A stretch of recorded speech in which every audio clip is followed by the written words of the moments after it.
ഞാൻ ആദ്യമേ തന്നെ ഒരു കാര്യം പറയാം. ഒരു ബോധവൽക്കരണ ക്ലാസ് എന്നാണ് ഇവർ എന്നോട് പറഞ്ഞത്. ഞാൻ ആദ്യമേ നിങ്ങളോട് പറയുന്നു, ഇനി ക്ലാസ് എടുക്കാൻ അറിയില്ല, എനിക്ക് കേസ് എടുക്കാനേ അറിയാവൂ. ക്ലാസ് എന്ന് പറയുന്നത് നിങ്ങൾ അധ്യാപകർക്ക് എടുക്കും. പക്ഷെ ഞാൻ ക്ലാസ് എടുത്തു കഴിഞ്ഞാൽ എന്തായിരിക്കും? പക്ഷെ ഞാൻ കേസ് എടുക്കാം. നിങ്ങളുടെ ആരുടെ ഇടയെങ്കിലും എന്തെങ്കിലും കുറ്റകൃത്യം ഉണ്ടെങ്കിൽ ഞാൻ കേസെടുക്കാം. ഓക്കെ. പക്ഷേ ഞാൻ കുറച്ച് കാര്യങ്ങൾ പറഞ്ഞു തരാം. ആ കാര്യങ്ങൾ പറഞ്ഞു വരുമ്പോൾ നിങ്ങളൊന്ന് കുറച്ച് നേരത്തേക്കൊന്ന് കേൾക്കുക. ഈ നമ്മുടെ ജീവിതത്തിൽ, നമ്മുടെ വീട്ടിൽ, നമ്മുടെ കുടുംബങ്ങളിൽ, നമ്മുടെ ഇഷ്ടക്കാരുടെ ഇടയിൽ, ആരുടെയെങ്കിലും ഇടയിൽ ഇതൊക്കെ സംഭവിച്ചിട്ടുള്ളതായിരിക്കാം ഒരു പക്ഷേ. ഞാൻ ഈ പറയുന്ന ഒരു കാര്യം ഒരാളുടെ ജീവിതത്തിൽ നടന്ന ഒരു സംഗതിയാണ്. എൻ്റെ സർവീസ് ജീവിതത്തിൽ എന്നെ ഏറ്റവും അധികം വിഷമിപ്പിച്ച ഒരുപാട് കാര്യങ്ങളിൽ ഒരു കാര്യം, കേസുകൾ കണ്ടുപിടിക്കുമ്പോൾ നമുക്ക് പലരുടെയും കുടുംബത്തിലേക്ക് ചെന്ന് കയറുമ്പോൾ ഒരുപാട് വിഷമമാണ്. നിങ്ങളുടെ വീട്ടിലേക്കാണ് പോലീസുകാരോ എക്സൈസുകാരോ വന്ന് കേസ് എടുത്തുകൊണ്ട് പോകുമ്പോൾ നിങ്ങൾ എത്രമാത്രം വിഷമിക്കും? നിങ്ങളുടെ വീട്ടുകാർ വിഷമിക്കില്ലേ?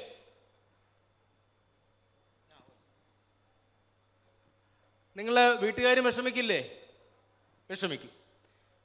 അപ്പോൾ അങ്ങനെ നടന്ന, എന്നെ ഏറെ വിഷമിച്ച ഒരു സംഭവം ഞാൻ നിങ്ങൾക്ക് പറഞ്ഞു തരാം. ഇപ്പോൾ ചിരിച്ചുകൊണ്ടിരിക്കുന്ന നിങ്ങളുടെ മനസ്സിൽ നിങ്ങൾക്കും അതൊരു വിഷമം തോന്നുകയാണെങ്കിൽ ഇത് വളരെ എഫക്റ്റീവായി തോന്നി എന്ന് നമുക്ക് വിചാരിക്കാം. ഓക്കെ. ഞാൻ നേരത്തെ പറഞ്ഞു എനിക്ക് ക്ലാസ് എടുക്കാൻ അറിയില്ലെന്ന്. അതുകൊണ്ട് ഞാൻ നിങ്ങളുമായിട്ട് ഒന്ന് ഇൻറ്ററാക്ട് ചെയ്യാനാണ് വരുന്നത്. നിങ്ങളുടെ ഇടയിലേക്ക് വന്നിട്ട് പറയാം. ക്ലാസ് എടുക്കുകയാണെങ്കിൽ നിങ്ങൾ ടീച്ചർ അവിടെ ബ്ലാക്ക് ബോർഡിൻ്റെ വൈറ്റ് ബോർഡിൻ്റെ ഫ്രണ്ടിൽ നിന്ന് ക്ലാസ് എടുക്കുകയല്ലേ എന്ന്. ഞാൻ ക്ലാസ് എടുത്തു കഴിഞ്ഞാൽ ഒരു ബിഗ് സീറോ ആയിപ്പോവും. ഈ ജനൻ TV ഒരുമിക്കാൻ നമ്മുടെ മക്കൾക്കായി എന്ന് പറയുന്ന ഒരു പ്രോഗ്രാം സ്റ്റാർട്ട് ചെയ്തത് എവിടെ നിന്നാണെന്ന് മനസ്സിലായോ നിങ്ങൾക്ക്? ഇതിൻ്റെ സ്വാഗത പ്രാസംഗിക്ക് ആദ്യം പറഞ്ഞു, ഒരു അമ്മയുടെ നിലവിളിയിൽ നിന്നാണ് ഞങ്ങൾ ഇങ്ങനെ ഇത് സ്റ്റാർട്ട് ചെയ്തത്, ഈ പ്രോഗ്രാം സ്റ്റാർട്ട് ചെയ്തത്. ഒരു അമ്മയുടെ നിലവിളി എന്ന് പറയുമ്പോൾ നമുക്ക് എല്ലാവർക്കും വിഷമമാകും. നമുക്ക് എല്ലാവർക്കും അമ്മയില്ലേ? ഒരു അമ്മ നിലവിളിക്കുക എന്ന് പറയുന്നത് സന്തോഷത്തോടു കൂടിയായിരിക്കുക, വളരെ ദുഃഖത്തോടു കൂടിയായിരിക്കും. ഒരു കരച്ചിലല്ല അവിടെ ഒരു നിലവിളിയാണ്. നിലവിളി എന്ന് പറയുമ്പം ഹൃദയം പൊട്ടുന്ന രീതിയിലുള്ള ഒരു നിലവിളി അല്ലേ? അപ്പോൾ അവിടെ എന്തോ വലിയൊരു സംഭവം സംഭവിച്ചു. എപ്പോഴൊക്കെയാണ് നിലവിളിക്കുന്നത്? നമുക്ക് ഏറ്റവും പ്രിയപ്പെട്ട ഒരാൾ നമ്മളിൽ നിന്ന് വിട്ടുപോകുമ്പോൾ, ഉദാഹരണത്തിന് മരണം സംഭവിക്കുമ്പോൾ നിലവിളിക്കില്ലേ? അതുപോലെ ഒരു അമ്മയുടെ നിലവിളിയിൽ നിന്നാണ് ഈ പ്രോഗ്രാം ജനൻ TV തുടങ്ങിയതെന്ന് പറഞ്ഞു. അതുപോലെ ഒരു നിലവിളിയിൽ നിന്ന് ഞാനൊരു കഥ പറയാം. ഒരു ദിവസം രാത്രി ഒരു 8-9 മണിയായി കാണും. 9 മണിയെ കഴിഞ്ഞു. 10 മണിയോട് അടുപ്പിച്ചാകാറുന്ന നേരത്ത് ഞാനൊന്ന് ഡ്യൂട്ടിയൊക്കെ കഴിഞ്ഞൊന്ന് വീട്ടിലേക്ക് ഒന്ന് വിശ്രമത്തിനായി പോകാനായിട്ട് വീട്ടിലേക്ക് ഇറങ്ങുകയാണ്. അന്ന് ഞാൻ സർക്കിൾ ഇൻസ്പെക്ടറായിരുന്നു. ഞാൻ ഇറങ്ങുന്ന സമയത്ത് എനിക്കൊരു ഫോൺ കോൾ വരികയാണ്. ആ ഫോൺ കോളിൽ ഇതാണ്, ഒരു അമ്മയുടെ നിലവിളിയാണ്. അവിടെ അമ്മ ശരിക്കും കരച്ചിലാണ്. എന്നെ വിളിച്ചിട്ടും കരയാണ്. അവരുടെ കാര്യം പറയുന്നില്ല. ഞാൻ രാവിലെ ഡ്യൂട്ടിയൊക്കെ ചെയ്തിട്ട് ഭയങ്കര ക്ഷീണിതനായിട്ട് എനിക്ക് എത്രയും പെട്ടെന്ന് ഈ ഫോൺ കട്ട് ചെയ്തിട്ട് അങ്ങ് പോയാൽ മതി. ഞാൻ എന്നിട്ട് അവരോട് പറഞ്ഞു, നിങ്ങൾ കാര്യം പറയാൻ പറഞ്ഞിട്ട് അവർ കാര്യം പറയുന്നില്ല. എന്നിട്ട് അവരെന്നോട് പറഞ്ഞത് കാര്യം ഇത്രയാണ്, സാർ ഇപ്പോൾ ഇവിടെ എത്തണം. സാർ ഇപ്പോൾ ഇവിടെ എത്തിയില്ല എങ്കിൽ പിന്നെ ഒരിക്കലും സാറിന് ഇവിടെ വരേണ്ടി വരില്ല. എവിടെ എത്തണമെന്നോ എങ്ങനെയാണോ എന്താണോ എന്നൊന്നും അറിയില്ല. ഒരു ശൂന്യതയിൽ നിന്നൊരു വിളി. സാർ ഇപ്പം എത്തണമെന്ന് മാത്രമേ പറയുന്നുള്ളൂ. പിന്നെ ഞാൻ കുറച്ച് റിലാക്സ്ഡായി. ഞാൻ എന്നിട്ട് കുറച്ച് അവരെ ആശ്വസിപ്പിച്ചിട്ട് കാര്യം ചോദിച്ചോ പറയുന്നത്, സാർ ഇപ്പം വന്നില്ല എങ്കിൽ നാളത്തെ പത്രത്തിലോ നാളത്തെ TV-യിലോ ഏതെങ്കിലും ഒരു ന്യൂസിലെയോ സാർ ഒരു വാർത്ത കാണും. ഒരു കുടുംബം മരണപ്പെട്ട ഒരു വാർത്ത കാണും. അതിൻ്റെ തലക്കെട്ട് ഒരുപക്ഷെ എങ്ങനെയായിരിക്കും? മകൻ അച്ഛനെയും അമ്മയും വെട്ടിക്കൊന്നു. ഇങ്ങനെ ആയിരിക്കും ഒരു വാർത്ത സാറ് കേൾക്കുന്നതെന്ന് പറഞ്ഞു. അപ്പം ഞാൻ അവരോട് ചോദിച്ചു, നിങ്ങൾ കാര്യം പറയാം, നമുക്ക് എന്താണെന്ന് വെച്ചാൽ നോക്കട്ടെ. അപ്പോൾ അവർ പറയുന്നത്, എൻ്റെ മകൻ ആകെ മയക്കുമരുന്നിന് അടിമപ്പെട്ടിട്ട് ഒരുപാട് നാളുകളായി. ഞങ്ങൾ ചെന്ന് മുട്ടാത്ത വാതിലുകളില്ല. അവൻ എന്നെ അമ്മ എന്ന് വിളിച്ച നാളുകൾ കടന്നുപോയിരിക്കുന്നു. അവൻ്റെ അച്ഛനെ അവൻ അച്ഛൻ എന്ന് വിളിച്ചിരുന്ന നാളുകൾ കടന്നുപോയിരിക്കുന്നു. അവൻ്റെ ഓർമ്മയിലെ ഇങ്ങനെ 2 വ്യക്തികളില്ല. അവൻ ഭ്രാന്തനായി. 10-20 വയസ്സേ ഉള്ളൂ. അപ്പം ഞാൻ അവരോട് പറഞ്ഞു, ഈ സമയത്ത് ഇങ്ങനെ ഈ ഒരു അവസ്ഥയിലുള്ള ഒരാളുടെ ഇടയിലേക്ക് ഞാനിപ്പം വന്നിട്ട് എന്ത് ചെയ്യാനാണ്? പക്ഷെ ആ അമ്മ പറഞ്ഞൊരു സംഗതി എന്ന് പറഞ്ഞാൽ, സാറിൻ്റെ ഒരു പ്രസൻസ് സാർ ഒരു പക്ഷെ അവിടെ വന്നു കഴിഞ്ഞാൽ വലിയൊരു ദുരന്തം ഇവിടെ ഒഴിവാകും. അവൻ ഇപ്പോൾ നിൽക്കുന്നത് ഒരു വെട്ടുകത്തിയുമായിട്ടാണ്. ഞാൻ നിന്നെ ഇപ്പോൾ വെട്ടിക്കൊല്ലും. അമ്മയോട് പറയാണ്, അച്ഛനോട് ഞാൻ നിന്നെ ഇപ്പോൾ വെട്ടിക്കൊല്ലും. ഇങ്ങനെ അച്ഛനെയും അമ്മയും വെട്ടിക്കൊല്ലാൻ നിൽക്കുന്ന ഒരു മകൻ. നിങ്ങളൊന്ന് ആലോചിച്ചേക്കെ, നിങ്ങളാണ് അങ്ങനെ ഒരു വെട്ടുകത്തിയായിട്ട് നിൽക്കുകയാണ്. മോളുടെ ഒരു വെട്ടുകത്തി എടുത്ത് അമ്മയോട് പറഞ്ഞു ഇപ്പം ഞാൻ നിന്നെ വെട്ടിക്കൊല്ലും എന്ന് പറയുന്നത് ചിന്തിച്ചു നോക്കിയേ. ഇപ്പോൾ ചിന്തിക്കാൻ പറ്റില്ല. പക്ഷേ ആ പയ്യൻ നിങ്ങളുടെ പ്രായമായിരുന്ന സമയത്ത് അവന് ചിന്തിക്കാൻ പറ്റിയിട്ടില്ല. പക്ഷേ അവനൊരു 10-25 വയസ്സൊക്കെ കുറച്ചുകൂടെ മുന്നിലേക്ക് വന്നപ്പോൾ അവനത് ചിന്തിക്കാൻ പറ്റി, അവന് ചെയ്യാൻ പറ്റുന്നു. ഈ കാലവും കടന്നുപോകും. നിങ്ങൾ ആ ഏജിലേക്ക് എത്തുമ്പോൾ ഈ ചിരിച്ചുകൊണ്ടിരിക്കുന്ന പല മുഖങ്ങളിലും ആരെങ്കിലും ഒരാൾ ഇതുപോലെ ആയുധമെടുത്ത് നിങ്ങളുടെ അച്ഛൻ്റെ അമ്മയുടെ മുന്നിലേക്ക് നിന്നാൽ നിങ്ങൾക്ക് പറ്റുമോ? ഇപ്പോൾ നിങ്ങൾക്ക് പറ്റില്ല, അന്ന് നിങ്ങൾക്ക് പറ്റുമോ? നിങ്ങൾക്ക് പറ്റണമോ? അങ്ങനെ പറ്റണോ? വേണ്ട. വേണ്ട എങ്കിൽ നമ്മളൊരു കാര്യം ചെയ്യണം. നമ്മളിപ്പോഴേ ഇതിൻ്റെ ഭവിഷ്യത്തുകൾ, ദൂഷ്യവശങ്ങൾ കൃത്യമായി മനസ്സിലാക്കിയിരിക്കണം, ഇല്ലേ? അങ്ങനെ ഞാൻ അമ്മയുടെ നിലവിളി കേട്ടിട്ട് ഞാൻ വീട്ടിലേക്ക് പോകാൻ ഇറങ്ങിയ ഞാൻ എന്ത് ചെയ്തു? തിരിച്ച് ഓഫീസിലേക്ക് കയറി യൂണിഫോമൊക്കെ മാറി ഞാൻ അവിടെ പോയി. പക്ഷേ ആ അമ്മ എന്നോട് പറഞ്ഞ എന്താണ്? അച്ഛനെയും അമ്മയും വെട്ടിക്കൊല്ലാൻ ആയുധവുമായി നിൽക്കുന്ന മകനാണെന്ന്. അപ്പം ഞാൻ എനിക്ക് വെറുതെ ഒറ്റയ്ക്ക് പോയാൽ മതി, അവൻ ആദ്യത്തെ വെട്ട് എൻ്റെ നെഞ്ചത്ത് വെട്ടിയാലാ എൻ്റെ അച്ഛനും അമ്മയ്ക്കും ഇല്ലാതെ പോകും, ഇല്ലേ? അപ്പം ഞാൻ എൻ്റെ സന്നാഹങ്ങളൊക്കെ ഒരുക്കി ഞാൻ ആ വീട്ടിലേക്ക് പാഞ്ഞെത്തി. എൻ്റെ പ്രിയപ്പെട്ട കുഞ്ഞുങ്ങളെ, ശരിക്കും കണ്ട കാഴ്ച എന്ന് പറയുന്നത് ഏതൊരു മനുഷ്യൻ്റെയും കരളലിയിപ്പിക്കുന്നതായിരുന്നു. ജനിപ്പിച്ച അച്ഛൻ്റെയും അമ്മയുടെയും ജീവൻ എടുക്കാൻ നിൽക്കുന്ന ഒരു ആൺകുഞ്ഞ്, ഒരു മകൻ. ജനിപ്പിച്ച അച്ഛൻ്റെ അമ്മയുടെ ജീവന് വേണ്ടി ദാഹിക്കുന്ന ഒരു മകനാണ് അവിടെ ഞാൻ കണ്ടത്. ഭ്രാന്തനെ പോലെ നിൽക്കുകയാണവൻ. ആ അമ്മയുടെ ആവശ്യം എന്തെന്നറിയോ? സാർ ഇവനെ അറസ്റ്റ് ചെയ്ത് കൊണ്ടുപോവുക, ഏതെങ്കിലും ഒരു ജയിലിലേക്ക് കൊണ്ടിടുക, അല്ല എങ്കിൽ ഇവൻ ഞങ്ങളെ കൊല്ലും. ഞങ്ങൾക്ക് അങ്ങനെ അറസ്റ്റ് ചെയ്യാൻ പറ്റുമോ? ഒരു സാധനവും ഇല്ല, അവൻ്റെ കയ്യിൽ ഒന്നും ഇല്ലാതെ ഞങ്ങൾക്ക് അറസ്റ്റ് ചെയ്യാൻ പറ്റുമോ? പക്ഷേ എനിക്ക് ചെയ്യാൻ പറ്റിയ ഒരു സംഗതി എന്തായിരുന്നു എന്ന് വെച്ച് കഴിഞ്ഞാൽ, ആ സമയത്ത് എനിക്ക് അവിടെ നിന്ന് മാറ്റിയേ പറ്റൂ. എനിക്ക് തോന്നിയത് അവിടെ അവനൊരു ഭ്രാന്താശുപത്രിയിൽ കൊണ്ടിടുകയാണ്. ഒരു ഡോക്ടറുടെ സഹായത്തോടു കൂടി, അവൻ്റെ അച്ഛൻ്റെ അമ്മയുടെയും സഹായത്തോടു കൂടി, അവരുടെ റിക്വസ്റ്റോടു കൂടി അവനെ ഒരു ഭ്രാന്താശുപത്രിയിലേക്ക് കൊണ്ടുപോവുകയാണ്. എന്താണ്? എന്തെങ്കിലും മരുന്ന്, അവന് എന്തെങ്കിലും ഒരു ട്രീറ്റ്മെൻറ്റ് കൊടുത്ത് അവനെ ഈ അവസ്ഥയിൽ നിന്ന് അത്യാവശ്യമായി മാറ്റേണ്ടതുണ്ട്. ഒരു മനുഷ്യൻ എന്നതിലുപരി അവനെ പിടിച്ചു കെട്ടി വരിഞ്ഞ് അവനെ ഒരു ഹോസ്പിറ്റലിലേക്ക് കൊണ്ടെത്തിച്ചു. മാസങ്ങളോളം അവൻ്റെ അച്ഛൻ, അവൻ വെട്ടിക്കൊല്ലാൻ നിന്ന അവൻ്റെ അച്ഛനില്ലേ, മാസങ്ങളോളം ആ ആശുപത്രി വരാന്തയിൽ അവനായി കൂട്ടുനിന്നു. എല്ലാ ദിവസവും ആ അമ്മ പൊതിച്ചോറുമായി ആ ആശുപത്രിയിൽ എത്തുമായിരുന്നു. അച്ഛൻ്റെ അമ്മയുടെയും സ്നേഹം നിങ്ങൾ കണ്ടോ? ഇപ്പം നിങ്ങളോട് അച്ഛനും അമ്മയും പറയുകയാണ്, ഡേയ് ആ മൊബൈൽ ഫോൺ ഉപയോഗിച്ചാൽ മതി, കുറച്ചു നേരത്തേക്ക് മാറ്റി വെക്കേ എന്ന് പറഞ്ഞ് എന്തായിരിക്കും നിങ്ങളുടെ അവസ്ഥ? എന്തായിരിക്കും അവസ്ഥ? എത്ര പേരുടെ വീട്ടിൽ ഇതുപോലെ അച്ഛനും അമ്മയും പറഞ്ഞിട്ടുണ്ടാവും? മനസ്സിലെങ്കിലും അച്ഛനെ ചീത്ത വിളിക്കാത്തവരുണ്ടോ? ഫോൺ ഉപയോഗിക്കരുതെന്ന് പറയുമ്പോൾ അച്ഛനായിരിക്കല്ലേ കുറച്ച് റൂഡായിട്ട് പറയുന്നത്. നിങ്ങൾക്ക് ഭക്ഷണം കഴിക്കാൻ പോലും ഇഡ്ഡലി അല്ല ആവശ്യം, മൊബൈൽ ഫോണല്ലേ ആവശ്യം, അല്ലെങ്കിൽ ഇൻസ്റ്റഗ്രാം അല്ലേ ആവശ്യം ഇഡ്ഡലിക്ക് പകരം? നമ്മൾ ഭക്ഷണം കഴിക്കുമ്പോൾ ഇതും കൂടെ ചേർത്തല്ലേ ഒരു തൊട്ട് കുരട്ടാനായിട്ട് ഉപയോഗിക്കുന്നത്, ഇല്ലേ? ശരിയല്ലേ? അതിൻ്റെ ഒരു ദൂഷ്യവശം ഞാൻ പിന്നീട് പറഞ്ഞു. അതിൻ്റെ ഒരു സമയം ഉണ്ടെങ്കിൽ അതിൻ്റെ ഒരു കഥ പറഞ്ഞുതരാം കേട്ടോ. അങ്ങനെ മാസങ്ങളോളം ഈ അച്ഛൻ ആ ആശുപത്രി വരാന്തയിൽ മകനായി കാത്തിരുന്നു. അതുപോലെ അമ്മയും. പക്ഷേ അതിൽ നിന്ന് വിട്ടുമാറാൻ പറ്റിയിട്ടില്ല. ഈ കഴിഞ്ഞ ദിവസം എനിക്കിതേ അമ്മ ഒരു ഫോൺ ചെയ്തു. അവനിൽ ഒരുപാട് മാറ്റങ്ങൾ വന്നു സാർ, പക്ഷേ എന്നിരുന്നാലും എനിക്ക് എൻ്റെ മകനെ തിരിച്ചു കിട്ടിയിട്ടില്ല. ഒരു പ്രാവശ്യം ഇത്തരത്തിലുള്ള ഏതെങ്കിലും മയക്കുമരുന്നിന് അടിമയായിപ്പോയി ഉപയോഗിച്ചിട്ടുണ്ടെങ്കിൽ അതിൽ നിന്നൊരു തിരിച്ചു വരവ്, കംബാക്ക് എന്ന് പറയുന്നത് ഉണ്ടോ? വളരെ പ്രയാസമാണ്. അതുകൊണ്ടാണ് ഈ ജോലി തിരക്കിൻ്റെ ഇടയിൽ പോലും ഇത്രയും ആൾക്കാർ നിങ്ങളുടെ മുന്നിലേക്ക് വന്ന് നിന്നിട്ട് പറയുന്നത്, വരരുത് ഈ വഴിയെ. വരുമോ നിങ്ങൾ? ഒരിക്കലും വരരുത്. കാരണം നമ്മൾ അകപ്പെട്ടു പോയാൽ പെട്ടത് തന്നെ ആർക്കാ നഷ്ടം സംഭവിക്കുന്നത്? ആർക്കാ നഷ്ടം സംഭവിക്കുന്നത്? ആർക്കായിരിക്കും? നമ്മൾ മയക്കുമരുന്നിന് അടിമയായാൽ നമുക്ക് ആർക്കാ നഷ്ടം ഉണ്ടാകുന്നത്? ഒന്നാമത്തെ നഷ്ടം ആർക്കായിരിക്കും? നമുക്ക് തന്നെ. നിങ്ങൾ ഭാവിയിൽ ഒരുപക്ഷെ ഭാവിയിലെ മുഖ്യമന്ത്രിയാകാം, പ്രധാനമന്ത്രിയാകാം, പ്രസിഡൻ്റ് ആകാം. ചെറുതൊന്നും വേണ്ട, നമുക്ക് വലുതിൽ നിന്നും തുടങ്ങാം. നമ്മുടെ എത്രയോ പത്തറ്റിക് ഫാമിലിയിൽ നിന്നും വന്ന പല ആൾക്കാരും നമ്മുടെ വലിയ ലീഡേഴ്സായി ഇല്ലേ? നമ്മളുടെ ഇടയിലും വലിയ വലിയ ലീഡേഴ്സ് ആകാനുള്ള ആൾക്കാരുണ്ട്, നല്ല പ്രൊഫഷണൽസ് ആകാനുള്ള ആൾക്കാരുണ്ട്, IAS IPS പദവികളിലേക്ക് വരേണ്ട ആൾക്കാരുണ്ട്. നിങ്ങളിൽ ആരെങ്കിലുമൊക്കെ അങ്ങനെ ആയിത്തീരാം.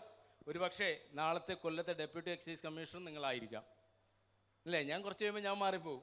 അപ്പം നിങ്ങൾ ആ പദവിയിലേക്ക് വരാം. പക്ഷേ വരണമെങ്കിൽ നിങ്ങൾ തന്നെ നിങ്ങളെ എടുത്ത് എന്ത് ചെയ്യരുത്? ആ ചെളിക്കുണ്ടിലേക്ക് ഇടരുത്. ഇടുവോ? ശരി. ഇനി മറ്റൊരു കാര്യം ഞാൻ പറഞ്ഞുതരാം. ഇതുമായിട്ട് റിലേറ്റ് ചെയ്ത വേറൊരു സംഭവം ഇതുപോലെ തന്നെയാണ്, അത് ഞാൻ റിപ്പീറ്റ് ചെയ്യുന്നില്ല. ഇതുപോലെ ഒരു മകനെ പിടിച്ചു, അച്ഛനും അമ്മയൊക്കെ ആ ഭ്രാന്താശുപത്രിയിൽ നിന്നും കൊണ്ടിട്ടില്ല, ഇവനെ കേസെടുത്ത് അവനെ ജയിലിലിടുകയാണ് ചെയ്തത് ഞങ്ങൾ. ആ അച്ഛൻ ഈ വേദന സഹിക്കാതെ ഒരു മകൻ, ഒരു റെപ്യൂട്ടഡ് ഫാമിലി, ഒന്ന് ആലോചിച്ചു. നിങ്ങളുടെയൊക്കെ ഇടയിൽ നിങ്ങളൊരു സ്കൂളിലൊക്കെ പോകുന്നിട്ട് നിങ്ങളുടെ അച്ഛന് ജോലിയുണ്ട്, അമ്മയ്ക്ക് ജോലിയുണ്ട്, നിങ്ങളെ മയക്കുമരുന്നുമായിട്ട് പിടിച്ചു കഴിഞ്ഞാൽ ആ ഫാമിലിയെ പിന്നെ സമൂഹം നോക്കുന്നത് വളരെ മോശമായിട്ടായിരിക്കില്ലേ? നിങ്ങളുടെ അയൽവക്കക്കാർ നിങ്ങളെ കാണുന്നത് ആ രീതിയിലായിരിക്കില്ലേ? നിങ്ങൾക്ക് അതുവഴി നടന്നു പോകാൻ പറ്റുമോ? ആൾക്കാർ വളരെ മോശത്തരങ്ങൾ പറഞ്ഞേ അവരെ മകനെയാണ് മയക്കുമരുന്നുമായിട്ട് പിടിച്ചതെന്ന് പറയില്ലേ? അച്ഛനും അമ്മയ്ക്ക് ഇറങ്ങി നടക്കാൻ പറ്റുമോ?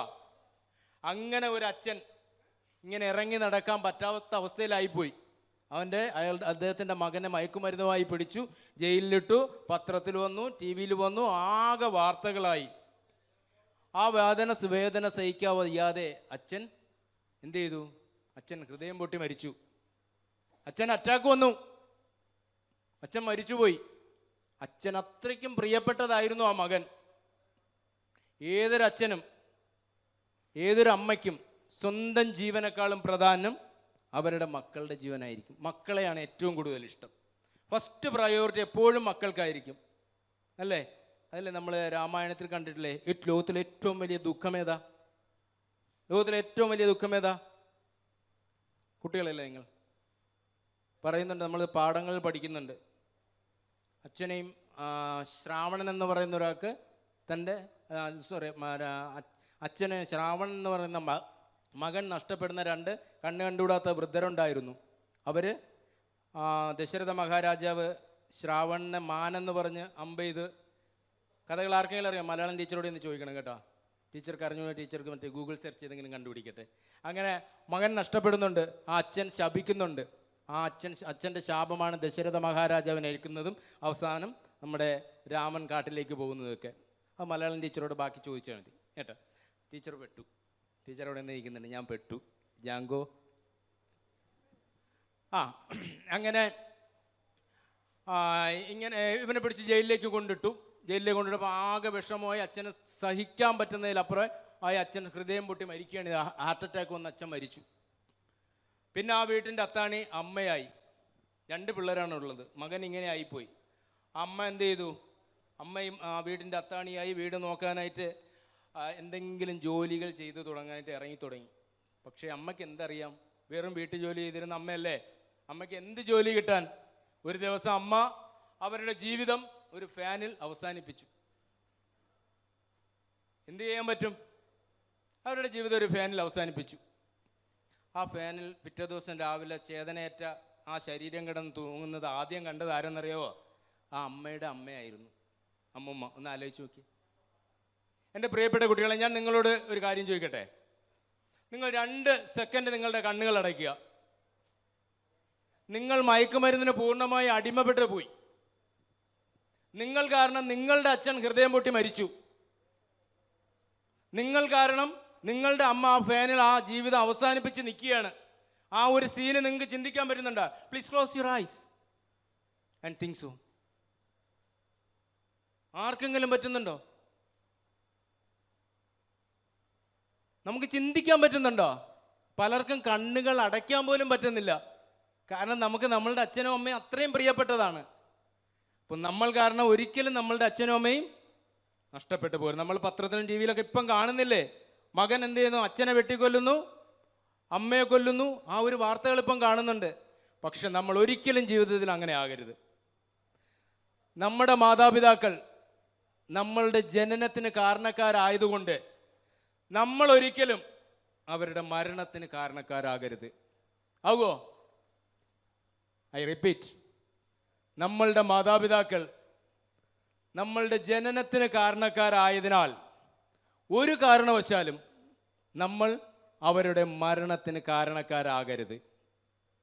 ഞാൻ പ്രതീക്ഷിക്കട്ടെ, നിങ്ങൾ ഓരോരുത്തരും ഒരു പ്രതിജ്ഞ എന്ന രീതിയിൽ മനസ്സിൽ പറയോ, ഞാൻ ഒരിക്കലും എൻ്റെ അച്ഛൻ്റെയോ അമ്മയുടെയോ മരണത്തിന് കാരണക്കാരനാകില്ല, അല്ലെ കാരണക്കാരി ആകില്ല എന്ന് പറയുക. പറയാൻ പറ്റുമോ നിങ്ങൾക്ക്? പറയാൻ പറ്റണം. തീർച്ചയായിട്ടും അങ്ങനെ പറയാൻ പറ്റിക്കഴിഞ്ഞാൽ നിങ്ങളിപ്പോൾ എന്താണോ ആഗ്രഹിക്കുന്നത് അതിൽ നിന്നും ഉന്നത പദവികളിലേക്ക് നിങ്ങളെത്തും. ബോറടിച്ചോ? ഞാൻ വേറൊരു കഥ പറയട്ടെ. രണ്ട് പിള്ളേർ, രണ്ട് പയ്യന്മാരെന്ന് പറയാം അല്ലേ, അവരുടെ ബിസിനസ് അഡ്മിനിസ്ട്രേഷൻ സ്റ്റഡീസൊക്കെ കഴിഞ്ഞതിന് ശേഷം അവർ ജോലി അന്വേഷിച്ച്, അവരുടെ പഠിത്തമൊക്കെ കഴിഞ്ഞിട്ട് ബിസിനസ് അഡ്മിനിസ്ട്രേഷനാണ് അവർ പഠിച്ചതിന് ശേഷം പഠിത്തമൊക്കെ കഴിഞ്ഞിട്ട് അവർ ജോലി തേടി ആഫ്രിക്കയിലേക്ക് പോവുകയാണ്. ഇവിടെ എങ്ങും ജോലി ഇല്ല എന്നിട്ടാണോ എന്ന് നിങ്ങൾ വിചാരിക്കേണ്ട, ഞാൻ പറയുന്നതാണ്. ആഫ്രിക്കയിലേക്ക് രണ്ടുപേര് ജോലിക്കായി പോവുകയാണ്. അവർ രണ്ടുപേരും ചെന്ന് അവർക്ക് ജോലി കിട്ടിയത് ഒരു ഷൂ കമ്പനിയിലാണ്. ഒരു ഷൂ കമ്പനിയിൽ അവർക്ക് ജോലി കിട്ടി. അപ്പോൾ അവരുടെ മുതലാളി അവരോട് പറയുന്നത്, ഈ കമ്പനിയിൽ, ഈ സ്ഥാപനത്തിൽ കുറേ നാളുകളായി ഷൂ ഒന്നും ആരും വാങ്ങിക്കുന്നില്ല, ഒരുപാട് ഷൂ ഇവിടെ ഡംപ് കിടക്കുകയാണ്, കമ്പനി വളരെ നഷ്ടത്തിലാണ്. നിങ്ങൾക്ക് ആർക്കെങ്കിലും ബോറടിക്കുന്നുണ്ടെങ്കിൽ പറയണം കേട്ടോ. ബോറടിക്കുന്നുണ്ടോ? ഞാൻ പറയുന്നത് നിങ്ങൾക്ക് മനസ്സിലാവുന്നുണ്ടോ? ഉറക്കം വരുന്നുണ്ടോ ആർക്കെങ്കിലും? ക്ലാസ് ബോറാണെങ്കിൽ പറയണം കേട്ടോ. പറയോ? കുറച്ച് ബോറടിക്കുന്നുണ്ടോ? ഇല്ല. അങ്ങനെ ഇവരെന്ത് ചെയ്തു, രണ്ടുപേരും കൂടെ ജോലിക്കായി കമ്പനി ചെന്നപ്പോൾ ഒരു മുറി നിറയെ ഷൂ ഇങ്ങനെ പൂട്ടിയിട്ടിരിക്കുക. ഷൂ പൂട്ടിയിട്ടിട്ട് അവർ കമ്പനി പറയുന്നുണ്ട്, ഇത് കുറേ നാളായി ഇവിടെ ഡംപ് ചെയ്ത് കിടക്കുക, ഇത് എത്രയൊന്ന് വിറ്റ് കിട്ടാൻ മാത്രമേ ഈ സ്ഥാപനം നന്നായി വരികയുള്ളൂ, നിങ്ങളെ ഏൽപ്പിക്കുന്ന ജോലി ഇതാണ്, ഈ ഷൂ നിങ്ങൾ വിറ്റ് തരണം എന്ന് പറഞ്ഞിട്ട് അവരെ ഒരു പ്രദേശത്തേക്ക് പറഞ്ഞു വിട്ടു. രണ്ടുപേരെയും ഇവർ കുറച്ച് ഷൂ ആയിട്ട് അങ്ങോട്ട് പോവുകയാണ്. ഷൂവുമായിട്ട് ഒരു പ്രദേശത്തേക്ക് പോയപ്പോൾ അവർ കണ്ട കാഴ്ച, ആ നാട്ടിൽ ഇവന്മാരാകെ പെട്ടു. ആ നാട്ടിലുള്ള ആൾക്കാർ ചെരുപ്പ് ഉപയോഗിക്കാത്തവരാ. നിങ്ങളെ ഒരു 10-500 ഷൂവും തന്ന് വിടുകയാണ്, ആ നാട്ടിൽ ചെരുപ്പ് ഉപയോഗിക്കാത്തവരെ നിങ്ങൾ എങ്ങനെ വിൽക്കും? പെട്ടില്ലേ? അപ്പോൾ ആദ്യത്തവൻ പറഞ്ഞു, it is not possible sir, ഞാൻ എന്തായാലും തിരിച്ചു വരാൻ പോവാണ്, നിങ്ങളുടെ ഷൂവും കുടുക്കൊക്കെ ഇതാ കിടപ്പുണ്ട്, വേണമെങ്കിൽ വന്ന് എടുത്തോളാൻ പറഞ്ഞു. ഈ ഷൂ വിൽക്കാൻ എന്നെ കൊണ്ട് പറ്റില്ല, കാരണം ഈ നാട്ടിലുള്ള ഒരൊറ്റ ആൾ പോലും ഷൂ ഉപയോഗിക്കില്ല, ഇവരെ തല്ലിക്കൊന്നാൽ പോലും ഷൂ ഉപയോഗിക്കില്ല എന്ന് പറയുന്നു. ഞങ്ങൾ കുറേ ക്യാൻവാസ് ചെയ്ത് നോക്കി. അങ്ങനെ അവൻ്റെ ജോലിയും കളഞ്ഞിട്ട് ഒരുത്തൻ തിരിച്ചു പോന്നു. മറ്റവൻ പറഞ്ഞു, സാർ ഒരു സന്തോഷ വാർത്തയുണ്ട്, എന്തെന്നറിയാമോ, ഈ നാട്ടിലുള്ള ആൾക്കാർ ആരും തന്നെ ഷൂ ഉപയോഗിക്കുന്നില്ല, ഇവരെ എല്ലാവരും കൊണ്ട് നമുക്ക് ഈ ഷൂ ഇടിയിപ്പിക്കണം, സാറ് കുറച്ച് ഷൂ ഇങ്ങോട്ട് കടത്തി വിട്ടോ, ഞാൻ ഇവരെ ക്യാൻവാസ് ചെയ്ത് ഇത് ചെയ്യിച്ചോളാന്ന് പറഞ്ഞു. എന്തായിരുന്നു അവിടെ വ്യത്യാസം? നമ്മുടെ ആറ്റിറ്റ്യൂഡാണ്. ഒരുത്തൻ കളഞ്ഞിട്ട് പോയി, ഒരുത്തൻ അത് പോസിറ്റീവായിട്ടെടുത്തു. ഞാൻ എന്തിനാണ് ഇത് പറഞ്ഞതെന്നറിയാമോ? നമ്മളുടെ ഇടയിൽ, ഈ ക്ലാസ് റൂം, ഈ ഹോളിലായിരിക്കില്ല, നമ്മളുടെ പരിചയക്കാരുടെ ഇടയിൽ, പരിചയത്തിലുള്ളവർ എവിടെയെങ്കിലും ആയിരിക്കാം, ആരെങ്കിലുമൊക്കെ മദ്യത്തിനും മയക്കുമരുന്നിനൊക്കെ അടിമപ്പെട്ട് കിടക്കുന്നവരുണ്ടാവും. അവരെയൊന്നും ഒരിക്കലും ചവിട്ടിക്കളയരുത്. അവരുടെ ഒന്നും ജീവിതം അങ്ങനെ പോട്ടെ എന്ന് പറഞ്ഞാൽ, നമ്മളെ കൊണ്ട് ചെയ്യാൻ പറ്റുന്ന രീതിയിലുള്ള സഹായം നമ്മൾ പോസിറ്റീവായിട്ട് എടുക്കുക, കാര്യങ്ങൾ പോസിറ്റീവായി എടുത്തിട്ട് അവരെ കൂടെ ജീവിതത്തിലേക്ക് തിരിച്ചു കൊണ്ടുവരാൻ നമുക്ക് പറ്റണം. Now I remember one of the words of our great legend, the missile man of India, our former president. ആരാ? അദ്ദേഹം ഒരു കാര്യം പറഞ്ഞിട്ടുണ്ട്. എന്നാൽ അദ്ദേഹത്തിൻ്റെ ഒരു വേർഡ്സ് ഉണ്ട്. അദ്ദേഹം പറഞ്ഞു, I am not a handsome man, but I can give my hands those who need. ഞാനൊരു സുന്ദര പുരുഷനൊന്നും അല്ല. പക്ഷേ എൻ്റെ സഹായം ആവശ്യമുള്ളവർക്ക് ഞാൻ അത് കൊടുക്കാൻ തയ്യാറാണ്. I am not a handsome man, but I can give my hands those who needs. നിങ്ങൾക്ക് കഴിയുമോ? അങ്ങനെ കഴിയില്ല. സഹായം ആവശ്യമുള്ളവർക്ക് നമ്മുടെ ഹെൽപ്പേഴ്സായി മാറണം. സമയങ്ങളിൽ സഹായം. ചില കുട്ടികൾ പഠിക്കാനൊക്കെ മോശമായിരിക്കും. അപ്പം ചില കുട്ടികളുണ്ട്, ഞാനൊക്കെ പഠിച്ചിരുന്ന സമയത്ത് പ്രത്യേകിച്ച് പെൺകുട്ടികളാണ്, എന്തെങ്കിലും ചോദിച്ചു കഴിഞ്ഞാൽ ഉടനെ പുസ്തകം അങ്ങ് മടച്ചു വയ്ക്കും. അങ്ങ് ബുക്ക് അങ്ങ് മടക്കി. പക്ഷെ ആൺകുട്ടികൾ അങ്ങനെയല്ല, കാരണം അവന്മാർക്കൊന്നും അറിഞ്ഞും കൂടെ. ശരിയല്ലേ? ഇപ്പം അങ്ങനെയൊന്നും അല്ല കേട്ടോ. നിങ്ങൾ എൻട്രൻസ് പരീക്ഷകൾ നോക്കണം. എൻട്രൻസ് പരീക്ഷകൾ ടോപ്പ് വരുന്ന ആരുടെ? ആൺകുട്ടികളല്ലേ? അല്ലേ? ഇങ്ങനെയൊക്കെ അടിച്ചു പറഞ്ഞു.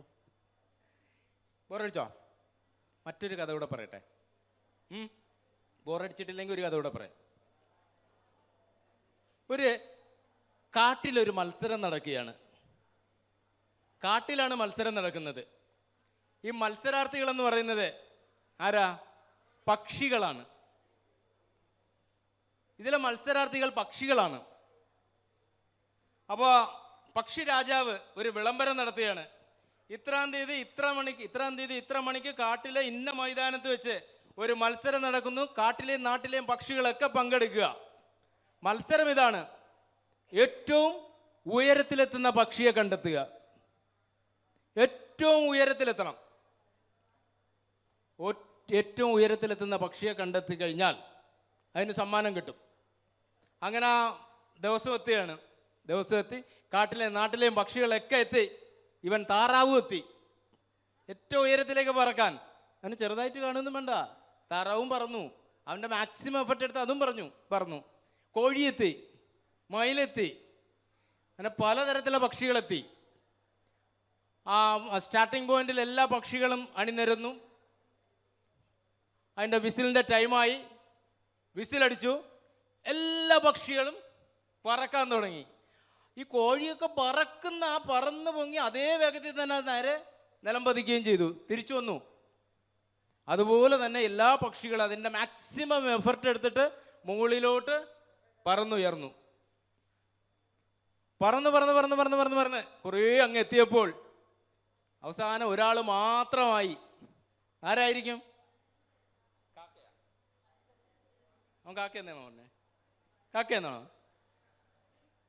ആരായിരിക്കും? പരുന്ത്. അതിൻ്റെ മാക്സിമം നല്ല പൊസിഷനിലെത്തി. അവൻ അവിടെ വെച്ച് നിർത്താം. പക്ഷെ ആ പരുന്ത് അവിടെ നിർത്തിയില്ല.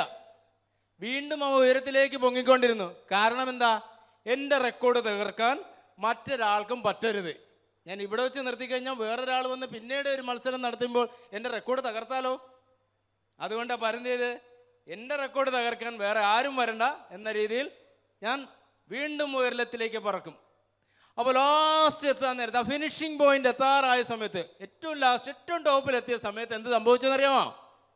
ഈ പരുന്തിൻ്റെ ചിറകിൻ്റെ അടിയിലിരുന്ന ഒരു കുരുവി പെട്ടെന്ന് പരുന്തിൻ്റെ മുകളിലേക്ക് എടുത്ത് ചാടി. ഏറ്റവും ഉയരത്തിലെത്തിയ പക്ഷി അതാ. ഇവിടെ വിളംബരം നടത്തിയത് എന്തായിരുന്നു? ഏറ്റവും ഉയരത്തിലെത്തുന്ന പക്ഷി എന്നായിരുന്നു. ഏറ്റവും ഉയരത്തിൽ പറന്നെത്തുന്ന പക്ഷി എന്നായിരുന്നില്ലല്ലോ, ഇല്ലേ? ഏറ്റവും ഉയരത്തിലെത്തുന്ന പക്ഷി എന്നായിരുന്നു നേരത്തെ. ഇവിടെ അപ്പോൾ ആരാ വിജയിച്ചത്? ഒരു കുരുവിയാണ് വിജയിച്ചല്ലേ. അപ്പോൾ ആകെ കൺഫ്യൂഷനായി. ജൂറി ഒരു തീരുമാനം എടുക്കാൻ പറ്റാത്ത വിധത്തിലേക്കായി. ജൂറിയോട് കുരുവിയാണ് ജയിച്ചതെന്ന് അറിഞ്ഞു കഴിഞ്ഞാൽ ബാക്കി പക്ഷികളെല്ലാം കൂടെ ജൂറിയെ കൊത്തിക്കൊല്ലും, അല്ലേ? നിങ്ങൾ സമ്മതിക്കുക? ആരാ ശരിക്കും വിജയിച്ച പക്ഷി? ആരാ വിജയിച്ച പക്ഷി? ഇത്ര പരീക്ഷയ്ക്ക് കഷ്ടപ്പെട്ട് കിടന്ന് പഠിച്ച് ഉറക്കമൊന്നും ഇല്ലാതെ പഠിച്ച് അങ്ങ് ഒരു 99% മാർക്ക് വാങ്ങി. അങ്ങനെ ഇരുന്ന സമയത്താണ് ഒരുത്തം പരീക്ഷയിൽ അന്ന് ബുക്കും തുറന്നു വെച്ചിട്ട് കണ്ടെഴുതുക. അവന് 100% മാർക്ക് കിട്ടി. ആരാ അവിടെ വിജയിച്ചത്? ആ 100% മാർക്ക് കിട്ടിയവനാണ്. ആ 99% പഠിച്ച് കിട്ടിയ ആ കുട്ടിയാണ് ശരിക്കും വിജയിച്ചത്. ആർക്കാ അംഗീകാരം കൊടുക്കേണ്ടത്?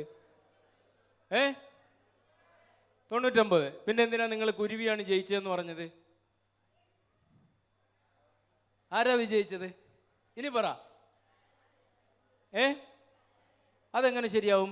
ആദ്യമേ നിങ്ങൾ വിളംബരം നടത്തിയത് എന്താണ്? ഏറ്റവും ഉയരത്തിലെത്തിയ പക്ഷിയെ വിജയമായി പ്രഖ്യാപിക്കുന്നില്ലേ? അപ്പോൾ അതെന്താ, അത് ശരിയാവുമോ?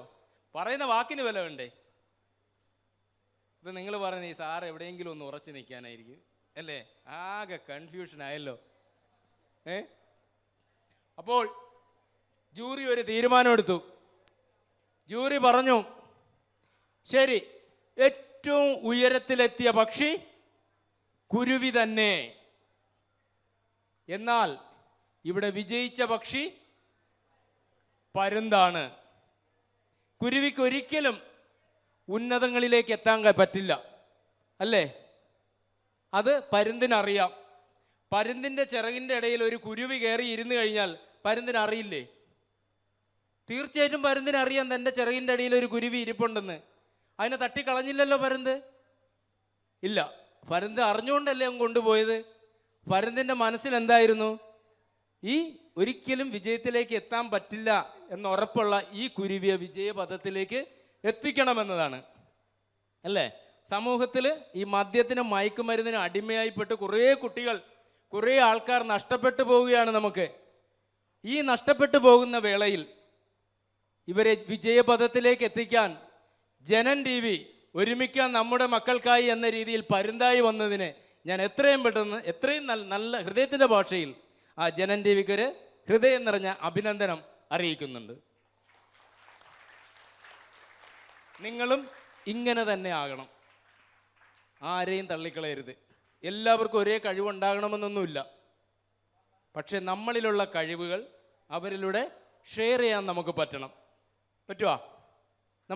നമ്മുടെ APJ സാറ് പറഞ്ഞതുപോലെ സ്വപ്നം കാണണം. നമ്മൾ സ്വപ്നം കാണുമ്പോൾ ചെറിയ സ്വപ്നങ്ങളൊന്നും ആകരുത്. സ്വപ്നത്തിൽ ഒരിക്കലും രാജാവ് വേണ്ട, ചക്രവർത്തി തന്നെ ആയിക്കോട്ടെ. നമ്മൾ നന്നായി സ്വപ്നം കാണണം. ഒരു കാലത്ത് നന്നായി സ്വപ്നം കണ്ടിരുന്നു.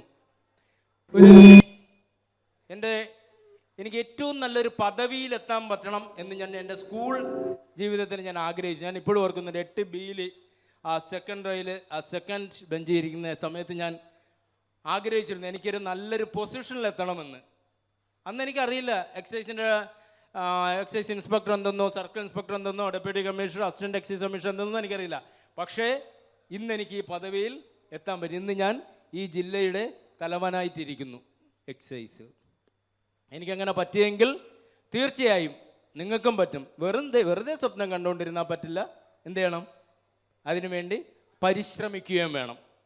നിങ്ങളുടെ നാളുകൾ വളരെ നല്ലതായി തീരട്ടെ എന്ന് ഞാൻ ആത്മാർത്ഥമായി ആഗ്രഹിക്കുന്നു, ആശംസിക്കുന്നു. Thank you. ആർക്കെങ്കിലും ഉറക്കം വന്നോ? ആർക്കും ഉറക്കം വന്നില്ല? ഉറക്കം വന്നോ? 2 പേർക്ക് ഉറക്കം വന്നു. ഉറക്കം വന്നോ? അത്രയും ബോറായിരുന്നോ?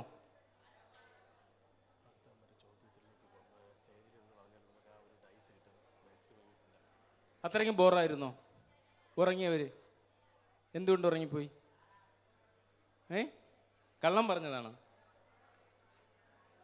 ഓക്കെ, ഇത്രയും നേരം എന്നെ കേട്ടിരുന്ന നിങ്ങൾക്ക് എല്ലാവർക്കും എൻ്റെ നല്ല നമസ്കാരം.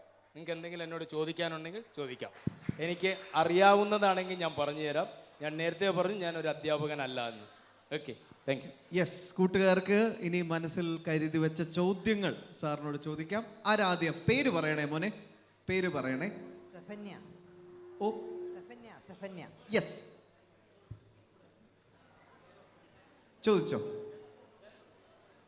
ചോദിച്ചോളൂ. സാർ, ലഹരി ഉപയോഗിക്കുന്നവരോട് ലഹരി ഉപയോഗം നിർത്താൻ വേണ്ടി എന്തൊക്കെ പ്രചോദനം നമ്മൾ നൽകണം? ഇത് തന്നെയല്ലേ ഇത്രയും നേരം ഞാൻ പറഞ്ഞത്? ഇത്രയും നേരം നിങ്ങളോട് ഞാൻ പറഞ്ഞത് തന്നെയല്ലേ? ഒരു ലഹരി ഉപയോഗിക്കുന്നവൻ്റെ അടുത്ത് നമ്മൾ ചെന്ന് നീ ഇത് ഉപയോഗിക്കാൻ പാടില്ല എന്ന് പറഞ്ഞു കഴിഞ്ഞാൽ അവൻ സമ്മതിക്കുമോ? അവൻ സമ്മതിക്കില്ല. പക്ഷേ ലഹരി ഉപയോഗിച്ച് കഴിഞ്ഞാൽ എന്തൊക്കെയാണ് സംഭവിക്കുന്നത് എന്ന് അവനോട് പറഞ്ഞു കൊടുക്കാം അല്ലേ? അച്ഛനെ നഷ്ടപ്പെട്ടില്ലേ ഒരു കുട്ടിക്ക്? അമ്മയെ നഷ്ടപ്പെട്ടില്ലേ? സ്വന്തം ജീവിതം നഷ്ടപ്പെട്ടില്ലേ? അപ്പം നോ എന്ന് പറയുന്നതിലുപരി നമ്മൾ അതിൻ്റെ സാഹചര്യങ്ങൾ കൂടി എന്തൊക്കെ നഷ്ടമാകാം അതിലൊരു വിഷ്വലായിട്ട് നമുക്ക് പറഞ്ഞു കൊടുക്കാൻ കഴിഞ്ഞാൽ തീർച്ചയായിട്ടും നമുക്ക് അവൻ്റെ ജീവിതത്തിലേക്ക് തിരിച്ചു കൊണ്ടുവരാൻ പറ്റും. നിങ്ങൾക്ക് പറ്റാത്തത് ഞങ്ങളോട് പറയുക, നിങ്ങൾ ഞങ്ങളുടെ കൂടെ നിൽക്കുക, ഞങ്ങൾ സപ്പോർട്ടീവായിട്ട് ഞങ്ങൾ കൂടെ ഉണ്ടാവും.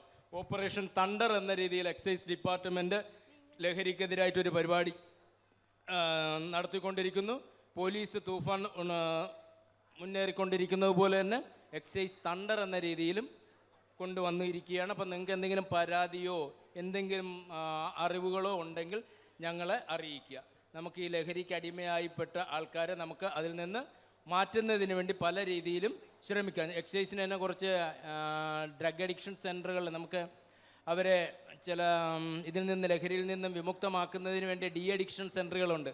അവരെയൊക്കെ കൊണ്ടുപോയി അവരെ നമുക്ക് മാറ്റിയെടുക്കാം. കേട്ടോ? ശരി.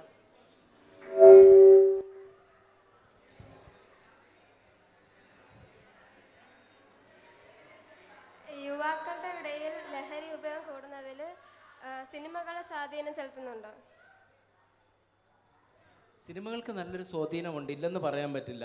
നമ്മൾ ഏതൊരു സിനിമ കാണുന്നതിനും നമ്മൾ അതിൽ ആക്ടറോ ആക്ട്രസോ ആയി മാറാൻ നമ്മൾ ശ്രമിക്കാറില്ലേ? നമ്മൾക്ക് അങ്ങനെ ഒരു ആഗ്രഹം തോന്നില്ല. ഏറ്റവും നമുക്ക് ഇഷ്ടപ്പെട്ട സിനിമകളിൽ സിനിമ നല്ല രീതിയിൽ നമ്മളെ സ്വാധീനിക്കുന്നുണ്ട്. സിനിമ എന്നത് പറയുന്നൊരു എൻ്റർടൈൻമെൻ്റാണ്. പല കാര്യങ്ങൾ അതിനകത്ത് ഉണ്ടാകുന്നുണ്ട്. പക്ഷേ അതിൽ സിനിമയിലുള്ള നമ്മൾ സ്വീകരിക്കേണ്ട കാര്യങ്ങൾ മാത്രം സ്വീകരിക്കണം. സിനിമയിൽ അതിൽ ഒരുപാട് മോശവശങ്ങൾ കാണിക്കുന്നുണ്ട് പലതിലും, അല്ലേ? പക്ഷെ അതിൽ നിന്ന് നമ്മൾ സിനിമ കണ്ടാലും നമ്മൾ പോസിറ്റീവായിട്ടുള്ള കാര്യങ്ങൾ മാത്രമേ എടുക്കാൻ പാടുള്ളൂ. ഞാൻ നേരത്തെ പറഞ്ഞില്ലേ, ഒരു 2 പേര് ഷൂ വിൽക്കാൻ പോയ കാര്യം. അവിടെ നമ്മളൊരിക്കൽ പോസിറ്റീവായിട്ട് കാര്യങ്ങൾ എടുക്കണം. ഒരു ജീവിതമാണ് സിനിമ എന്ന് പറയുന്നത്. അതിൻ്റെ 2 വശമുണ്ട്. പ്രോസ് ആൻഡ് കോൺസ് അതിനുണ്ടാവും. പക്ഷെ അതിൽ നല്ല കാര്യങ്ങൾ മാത്രം എടുക്കണം. നമുക്കറിയാം, ഒരു സിനിമ കാണുമ്പോൾ ആ സിനിമയിൽ ആ ഭാഗം മോശമാണെന്ന് നമുക്കറിയാം. പക്ഷെ ആ സിനിമയിൽ അത് കാണിച്ചേ പറ്റുള്ളൂ. ഒരു ലഹരിക്ക് അടിമയായ ഒരു കുട്ടി അവൻ്റെ ജീവിതത്തിൽ ഉണ്ടാകുന്ന കാര്യങ്ങളാണ് ഒരു സിനിമയിലെന്ന് വിചാരിക്കുക. അപ്പോൾ ആ ലഹരി കഴിക്കുന്നതായിട്ട് സിനിമയിൽ കാണണ്ടേ? ഒരു പോലീസ് വന്ന് പിടിക്കുന്നതായിട്ട് കാണണ്ടേ? അവൻ്റെ ആ ജീവിതത്തിൽ ഉണ്ടാകുന്ന മാറ്റങ്ങൾ സിനിമയിൽ കാണിക്കണ്ടേ? ആ കാണിക്കുന്നത് എന്തിനാ? അതിൻ്റെ ദോഷവശങ്ങൾ നമ്മൾ മനസ്സിലാക്കുന്നതിനും അതിൻ്റെ നല്ല വശങ്ങൾ സ്വീകരിക്കുന്നതിനും നമ്മുടെ മുന്നിൽ ഒരു വിഷ്വലായിട്ട് കാണിക്കുകയാണ്, അല്ല വിഷ്വലായിട്ട് കാണിക്കുകയാണ്. ആ വിഷ്വലായിട്ട് കാണിക്കുമ്പോൾ അതിൽ നിന്ന് നമ്മളെ നന്നാക്കാൻ കാണിക്കുന്ന ഒരു കാര്യത്തിൽ നമ്മൾ എന്ത് ചെയ്യാം?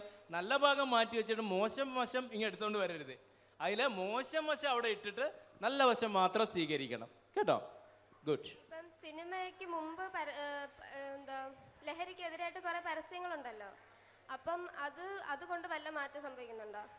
ഒരുപാട് മാറ്റങ്ങളുണ്ട്, തീർച്ചയായിട്ടും.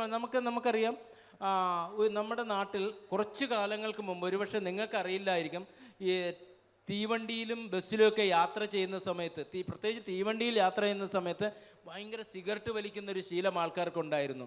അവർ നമുക്ക് ഈ ആഷസ് ഇടുന്നതിന് വേണ്ടി ഒരു കപ്പ് തന്നെ ട്രെയിനുകളിൽ വെച്ചിട്ടുണ്ടായിരുന്നു. ഇപ്പോഴത്തെ അല്ല, പണ്ട്. അപ്പോൾ അടുത്തിരിക്കുന്ന ആൾക്ക് പോലും അവർ സിഗരറ്റ് വലിച്ചു കഴിഞ്ഞാൽ അതിൻ്റെ പുക കിട്ടും, അല്ലേ? അത് അവർ തന്നെ അവിടെ തട്ടിക്കളയും. പക്ഷെ അത് ഭയങ്കര ബുദ്ധിമുട്ട്. നമുക്ക് ഈ ലങ്സ് ക്യാൻസർ പോലെയുള്ള ആൾക്കാർ, എന്തെങ്കിലും അസുഖങ്ങളുള്ള ആൾക്കാർക്ക് ഈ സിഗരറ്റിൻ്റെ ഈ സ്മോക്ക് എന്ന് പറയുന്നത് ഭയങ്കര മാരകമായി ബാധിക്കും. അങ്ങനെ ഇതിൻ്റെ കാര്യങ്ങൾ മനസ്സിലാക്കിയതിന് ശേഷം അത് ബാൻ ചെയ്തത്. അത് പാടില്ല എന്ന് നമ്മൾ പറയുന്നുണ്ട്. അതുപോലെ ഈ സിനിമ കാണിക്കുന്നതിന് മുമ്പ് തന്നെ നമ്മൾ പറയുകയാണ്, എന്താണ്? ഈ ലഹരി ഉപയോഗിച്ച് കഴിഞ്ഞാൽ ഇങ്ങനെ പെട്ടുപോകുമെന്ന്. സിനിമയ്ക്ക് മുമ്പ് തന്നെ കാണിക്കുകയും ചെയ്യുന്നുണ്ട്. പക്ഷെ എന്ത് ചെയ്യാം? സിനിമയുടെ ആവശ്യത്തിന് വേണ്ടിയല്ല അത് കാണിക്കുന്നത്. സിനിമയിൽ നമ്മൾ അതിലൊന്ന് വിഷ്വലൈസ് ചെയ്യുന്നതിന് വേണ്ടിയാണ് അത് കാണിക്കുന്നത്. അതിനു മുമ്പേ നമ്മളോട് പറയുകയാണ്, നിങ്ങൾ അങ്ങോട്ട് പോകരുതെന്ന്. ആദ്യമേ പോകരുതെന്ന് പറയുകയും രണ്ടാമത് സിനിമ കണ്ടിട്ട് അങ്ങോട്ട് പോകുന്നു എന്ന് പറഞ്ഞാൽ ശരിയാണോ? അത് പാടില്ല. ആദ്യമേ തന്നെ ഒരു സാറ്റുറേറ്ററി വാർണിംഗ് തരുന്നുണ്ട്. കേട്ടോ? അത് അക്സെപ്റ്റ് ചെയ്യണം. Thank you.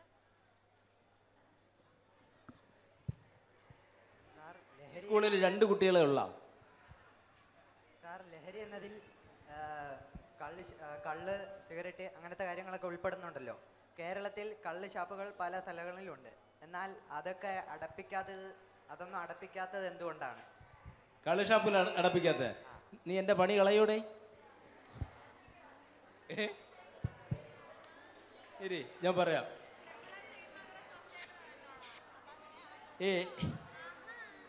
ഞാനൊരു ഫണ്ണി പറഞ്ഞതേ ഉള്ളൂ.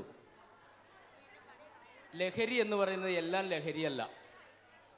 പല ആൾക്കും പലത് ലഹരിയാണ്. എനിക്കൊരു ലഹരിയുണ്ട്. എൻ്റെ ലഹരി എന്ന് പറയുന്നത് പഴയ മലയാളം പാട്ടുകൾ കേൾക്കുക എന്ന് പറയുന്നത് ഭയങ്കര ഇഷ്ടമാണ് എനിക്ക്. അതൊരു ലഹരിയാണ്. അതുപോലെ പല ആൾക്കാർക്കും പലതരത്തിലുള്ള ലഹരിയാണ്. അപ്പോൾ ലഹരി എന്ന് പറയുന്ന വാക്ക് കേട്ടപാടെ തന്നെ അത് മോശമായിട്ട് ആരും ചിത്രീകരിക്കരുത്. ഇനി കള്ളുഷാപ്പിൻ്റെ കാര്യത്തിലേക്ക് വരാം. കള്ളുഷാപ്പിൻ്റെ കാര്യത്തിലേക്ക് വന്നു കഴിഞ്ഞാൽ കള്ളുഷാപ്പ് നടന്ന ശുദ്ധമായ കള്ള് വിൽക്കുന്നതിന് വേണ്ടി ഇതൊരു പാനീയമാണ്.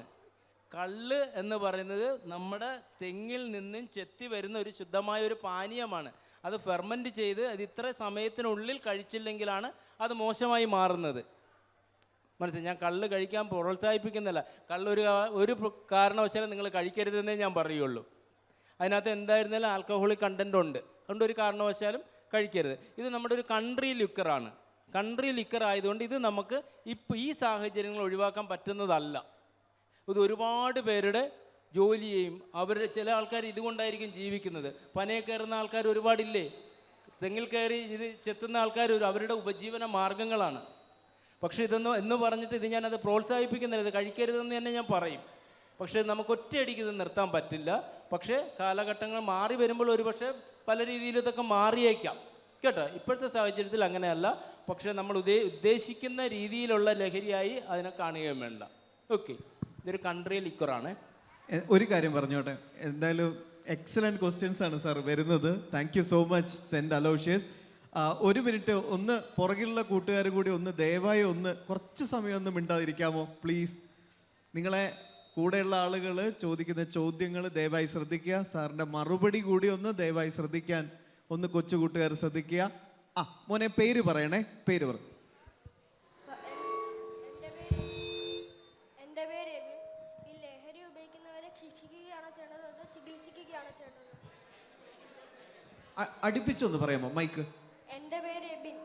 ലഹരി ഉപയോഗിക്കുന്നവരെ ചികിത്സിക്കുകയാണോ ചെയ്യേണ്ടത് ശിക്ഷിക്കുകയാണോ ചെയ്യേണ്ടത്? ലഹരി ഉപയോഗിക്കുന്നവരെ ആദ്യം ചികിത്സിക്കുകയാണോ ചെയ്യേണ്ടത് ശിക്ഷിക്കുകയാണോ ചെയ്യേണ്ടത്? കൊള്ളാം. അപ്പോൾ ഈ ലഹരി ഉപയോഗിക്കുന്നവരെ നമ്മൾ ആദ്യം എന്താ ചെയ്യേണ്ടത്? അവൻ്റെ പേര് ഞാൻ കേട്ടില്ല. എബിൻ. Ebin, Ebin, excellent question. ലഹരി ഉപയോഗിക്കുന്നവർ ആദ്യം എന്താ ചെയ്യേണ്ടത്? നിങ്ങൾ തന്നെ പറഞ്ഞേ. ഞാൻ എന്തിനാ ഇവിടെ വന്നിരിക്കുന്നത്? ചികിത്സിക്കാനുമല്ല ശിക്ഷിക്കാനുമല്ല. ആദ്യമേ അവരെ ഞാൻ ബോധവൽക്കരിക്കുകയല്ലേ ചെയ്യുന്നത്. നിങ്ങൾ ഇങ്ങോട്ട് വരരുതെന്നല്ലേ പറയുന്നത്. അപ്പോൾ ആദ്യം ചെയ്യേണ്ടത് എന്താണ്? ചികിത്സയല്ല, ആദ്യം അവരോട് പറഞ്ഞു കൊടുക്കുകയാണ്. ഇതിൻ്റെ ഭവിഷ്യത്തുകൾ അവരെ പറഞ്ഞ് മനസ്സിലാക്കി കൊടുക്കുകയാണ് ചെയ്യുന്നത്. ഇനി അവൻ അത് പറഞ്ഞിട്ടും കേൾക്കുന്നില്ല എങ്കിൽ നമുക്ക് എന്ത് ചെയ്യാം? സ്കൂളിൽ തന്നെ ടീച്ചർ എന്ത് ചെയ്യും? നിങ്ങളെ ഒരു പാഠം പഠിപ്പിച്ചിട്ട് നിങ്ങൾ പഠിച്ചുകൊണ്ട് വരാൻ പറയും. 2-3 ദിവസം പഠിച്ചുകൊണ്ട് വരാൻ പറഞ്ഞിട്ടും കേൾക്കുന്നില്ല. പിറ്റേ ദിവസം എന്ത് ചെയ്യും? ടീച്ചർ ഒരു തല്ലുകയോ ഒരു നുള്ളുകയോ ചെയ്യും അല്ലേ? ഇപ്പം അങ്ങനെ ഏതെങ്കിലും ടീച്ചർ നുള്ളിയിട്ടുണ്ടെങ്കിൽ നിങ്ങൾ പണി കൊടുക്കും. ഇപ്പം അങ്ങനെ പാടില്ലെന്നല്ലേ? പക്ഷെ നമുക്ക് ചെറിയ ശിക്ഷ നമുക്ക് നല്ലതാണ്. ശരിയല്ലേ ഞാൻ പറഞ്ഞത്? അപ്പോൾ അതേ രീതിയിലാണ് ഞാൻ പറയുന്നത്.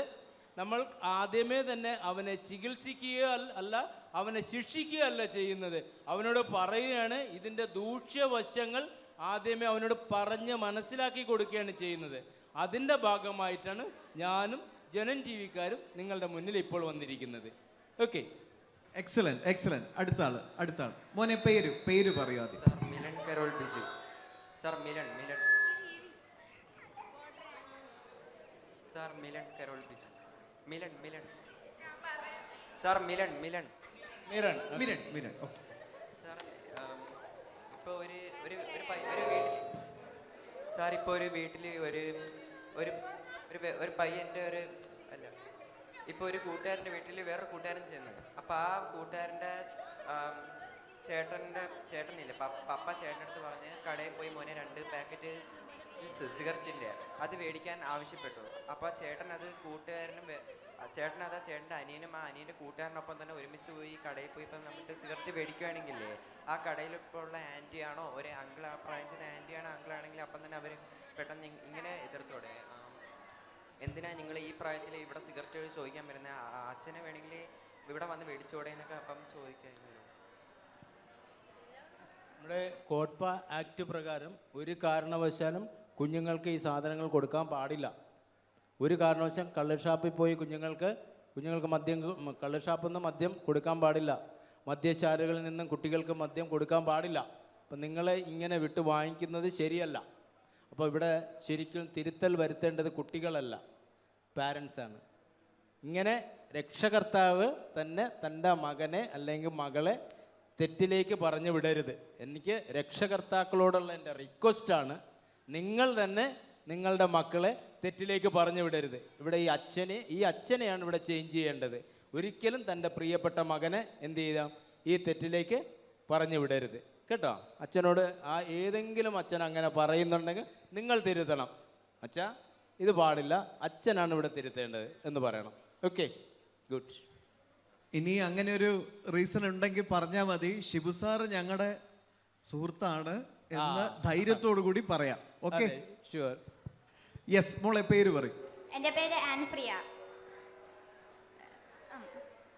സർ, തൂഫാൻ എന്ന ലഹരിക്കെതിരായുള്ള ക്യാമ്പയിൻ ഇപ്പം ജനം ഏറ്റെടുത്തിരിക്കുകയാണ്. അപ്പം എൻ്റെ ഒരു സുഹൃത്ത് ഇത് ഉപയോഗിക്കുന്ന കണ്ട അടിയന്തരമായിട്ട് ഞാൻ എന്താണ് ചെയ്യേണ്ടത്?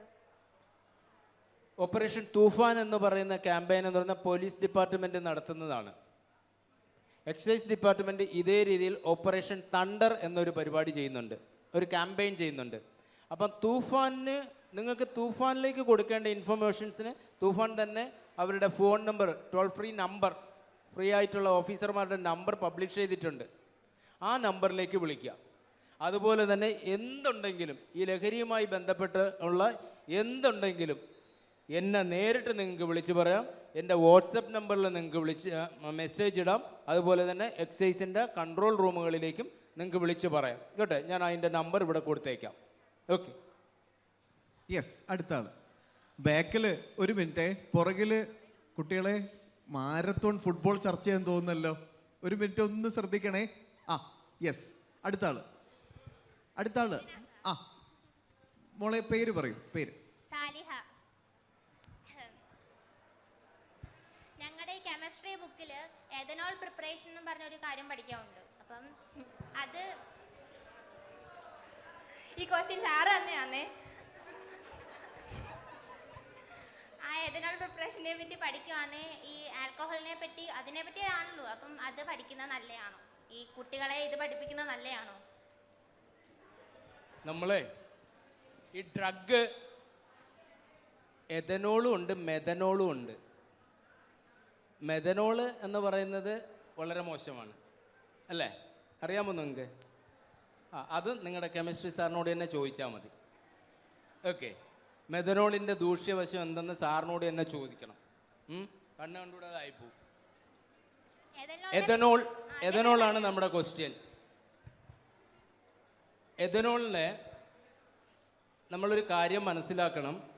ഈ മദ്യം ഉണ്ടാക്കാൻ അല്ലെങ്കിൽ ലഹരികൾ ഉണ്ടാക്കുന്നതിന് വേണ്ടി മാത്രമല്ല ഇത് ഉപയോഗിക്കുന്നത്. നമ്മുടെ ആശുപത്രികളിൽ ചില മരുന്നുകൾ ഉണ്ടാക്കുന്നുണ്ട്, ഇതിൻ്റെ ആവശ്യമുണ്ട്. നമ്മുടെ ഓപ്പറേഷൻ സർജറി നടക്കുന്ന സമയത്ത് നമ്മൾ അതിൻ്റെ എക്യുപ്മെൻസുകളെല്ലാം എന്ത് ചെയ്യണം? ക്ലീൻ ചെയ്യണം. ക്ലീൻ ചെയ്യുന്നതിന് നമ്മൾ സ്പിരിറ്റ് ഉപയോഗിക്കും. അതാണല്ലോ നമ്മുടെ എഥനോള് വരുന്നത്. CH3 COOH. CH3 CH2OH. CH3 CH2OH. ഞാൻ മറന്നുപോയി.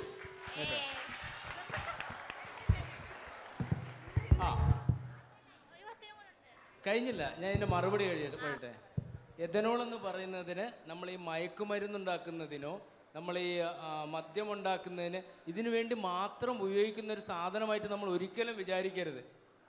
നമ്മളുടെ നിത്യോപയോഗ സാധനങ്ങളായ പല വസ്തുക്കളും ഉണ്ട്. ഇതൊക്കെ ഉണ്ടാക്കുന്നത് ഇതിൽ നിന്നാണ്. ചില മരുന്നുകൾ ഉണ്ടാക്കുന്നതിന് ഉപയോഗിക്കും പല ഡ്രഗ്സ്. അതിനും ഇതിൻ്റെയൊക്കെ ആവശ്യമുണ്ട്. ഓക്കെ, ഞാൻ സിമ്പിളായിട്ട് നേരത്തെ പറഞ്ഞു, നമ്മൾ സർജറികൾ, ഓപ്പറേഷൻ തിയേറ്ററുകളിൽ സർജറി ചെയ്യുന്ന സമയത്ത് ഇത് വളരെ അത്യാവശ്യമാണ്. നമ്മുടെ ഹോസ്പിറ്റലുകൾ, എല്ലാ ഹോസ്പിറ്റലുകളിലും ഇതുണ്ട്. അപ്പോൾ ഇത് ഒറ്റയടിക്ക് നിർത്തി കഴിഞ്ഞാൽ നിങ്ങൾ എന്തെങ്കിലുമൊക്കെ അസുഖമൊക്കെ വന്നു ചെന്ന് അവിടെയൊക്കെ ചെല്ലുമ്പോൾ അവിടെ ആവശ്യമില്ലേ?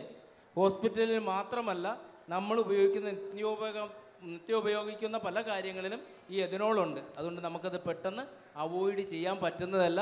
നിങ്ങളുടെ കെമിസ്ട്രി സാറിനോട് ക്വസ്റ്റ്യൻ പ്രിപ്പയർ ചെയ്യുമ്പോൾ ഈ ഒരു വശവും കൂടെ അറിഞ്ഞിട്ട് ചോദിച്ചുകൊണ്ട് ചെയ്യാൻ പറയണം.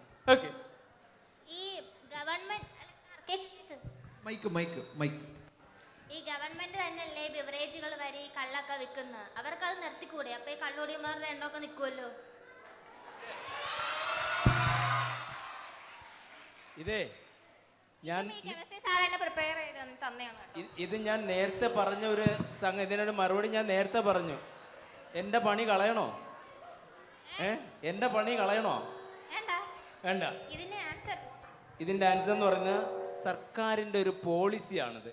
അബ്കാരി പോളിസി എന്ന് പറയും. ഓരോ വർഷവും സർക്കാർ ഒരു പോളിസി ഇറക്കും, സർക്കാർ ഒരു തീരുമാനമെടുക്കും. ആ പോളിസി പ്രകാരം ചെയ്യേണ്ട കാര്യങ്ങളാണ് ചെയ്യുന്നത്. അപ്പോൾ സർക്കാർ തലത്തിലാണ് ഇത് തീരുമാനങ്ങൾ എടുക്കുന്നത്. അപ്പോൾ ഇവിടെ ഒരു ഓഫീസർ എന്ന നിലയിൽ എനിക്കതിലൊന്നും പറയാൻ പറ്റില്ല. സർക്കാർ കൃത്യമായിട്ടും ഓരോ വർഷങ്ങളിലും പോളിസി ഇറക്കിയിട്ട് തീരുമാനിക്കുന്ന പല കാര്യങ്ങളുമാണ്. ഇനി നമ്മളൊരു ഓടിക്കൊണ്ടിരിക്കുന്ന ബസ്സിന് സഡൻ ബ്രേക്ക് ചെയ്ത് കഴിഞ്ഞാൽ എന്തു പറ്റും? മുമ്പോട്ട് പോകും. ഓടിക്കൊണ്ടിരിക്കുന്ന ഒരു ബസ്സിനെ സഡൻ പെട്ടെന്ന് സ്റ്റോപ്പ് ചെയ്യാണ്, ഒറ്റ ബ്രേക്ക് ഡ്രൈവർ പിടിച്ചു, പെട്ടില്ല എല്ലാം കൂടെ. ഈ ഓടിക്കൊണ്ടിരിക്കുന്ന ഈ സാധനം പെട്ടെന്നൊന്ന് ബ്രേക്ക് ചെയ്താൽ എല്ലാം കൊളാപ്സ് ആയിപ്പോവും. അതുകൊണ്ട് നമുക്ക് പതുക്കെ മാത്രമേ ബ്രേക്ക് അപ്ലൈ ചെയ്യാൻ പറ്റുള്ളൂ. ഓക്കെ, മനസ്സിലായി? Thank you. Okay, chemistry sir. Yes, കഴിഞ്ഞോ മക്കളെ? കഴിഞ്ഞോ? യെസ്, കഴിഞ്ഞോ? സംശയമൊക്കെ തീർന്നോ? ഞാൻ മോക്കുണ്ടോ? യെസ്, ഒന്ന് മൈക്ക് കൊടുക്കോ. മോളെ പേര് ഒന്ന് പറയണേ. കഴിഞ്ഞില്ലേ? പേര് പറ മോളെ. സുഹാന ഫാത്തിമ. യെസ്, ഇത് ചോദ്യം. നമ്മൾ ഈ സിഗരറ്റ് ഇതൊക്കെ വലിക്കുന്ന സമയം നമ്മൾ ഒരുപാട് മനസ്സിലാക്കി കൊടുക്കും. എന്ന് വെച്ചാൽ ഇത് വലിക്കാൻ പാടില്ല, നമ്മുടെ ശരീരത്തിൽ ഇതുപോലെയൊക്കെ അടങ്ങും, അങ്ങനെയൊക്കെ നമ്മൾ ഒരുപാട് പറഞ്ഞു കൊടുക്കും. പക്ഷേ അവരതൊന്നും കേൾക്കാതെ പിന്നെയും വലിക്കും. അതെന്താ അങ്ങനെ? ഞാൻ തിരിച്ചൊരു ചോദ്യം ചോദിക്കട്ടെ. നിങ്ങളുടെ ഇടയിൽ ഇരിക്കുന്ന ഇത്രയും പേര് ആൾക്കാർ, ഇത്രയും കുട്ടികളുടെ ഇടയിൽ നിങ്ങളുടെ അച്ഛനും അമ്മയൊക്കെ പറയാണ്, മക്കളെ നീ ഇന്ന് ഫോൺ ഉപയോഗിക്കരുത്, മാറ്റിവെക്ക്. എത്ര നേരം ഈ ഫോൺ നോക്കിക്കൊണ്ടിരിക്കുകയാണ്, നിങ്ങൾ എന്താ ഇത് മാറ്റിവെക്കാത്ത? എന്താ മാറ്റിവെക്കാത്തത്? നിങ്ങളോട് പറഞ്ഞ് മടുക്കുകയാണ്. ചെയ്യരുത് എന്ന് പറഞ്ഞാൽ നിങ്ങൾ എന്ത് ചെയ്യും? അതിൻ്റെ അപ്പുറം നിൽക്കും. ചില ആൾക്കാർ അങ്ങനെയാണ്, അത് ചെയ്യരുത് എന്ന് പറഞ്ഞാൽ അത് ചെയ്തുകൊണ്ടേയിരിക്കും. പക്ഷേ നമ്മൾ അറിവുള്ളവരും ബുദ്ധിയുള്ളവരും എന്ത് ചെയ്യുക? അത് ചെയ്യരുത്, അത് മോശമാണെന്ന് നമ്മൾ തന്നെ മാറ്റിയിട്ട് നമ്മൾ മാറ്റി വയ്ക്കണം. അങ്ങനെ സിഗരറ്റ് വലിക്കണ്ടെന്ന് അവൻ തന്നെ തീരുമാനിക്കണം. ഓക്കെ, ഈ മൊബൈൽ ഫോണിൻ്റെ ദൂഷ്യവശങ്ങളുണ്ട്. മൊബൈൽ ഫോൺ ഒരു കാലത്ത് തന്നെ ഇതെല്ലാം നിർത്തലാക്കട്ടെ എന്ന് പറഞ്ഞ് ഇവിടെ നിർത്താൻ പറ്റുമോ? ഇല്ല. അപ്പം നമ്മൾ എന്ത് ചെയ്യണം? അതിൻ്റെ ഉപയോഗം നല്ല രീതിയിൽ ഉപയോഗിക്കുക, അല്ലേ? അത് വേണ്ടാന്ന് തന്നെ വെക്കണം. അങ്ങനെയുള്ള ആവശ്യമില്ലാത്ത സാധനങ്ങളും നമ്മൾ ഉപയോഗിക്കുന്നില്ല, അതിന് നല്ല രീതിയിൽ മാത്രം അത് ഉപയോഗിക്കുക. അതുപോലെ തന്നെ ഈ സിഗരറ്റും പാൻപരൊക്കെ വേണ്ടെന്ന് വെച്ചാൽ വേണ്ട തന്നെ. ഞാൻ വലിക്കുന്നില്ലല്ലോ എന്നും എനിക്ക് വേണ്ട, അപ്പം നിങ്ങൾക്കും വേണ്ടെന്ന് വെച്ചാൽ മതി, അവിടെ തീരും കേട്ടോ. ഓക്കെ, കുഞ്ഞുമോക്ക് ഒരു നല്ല കൈയ്യടി കൊടുക്കാമോ? യെസ്.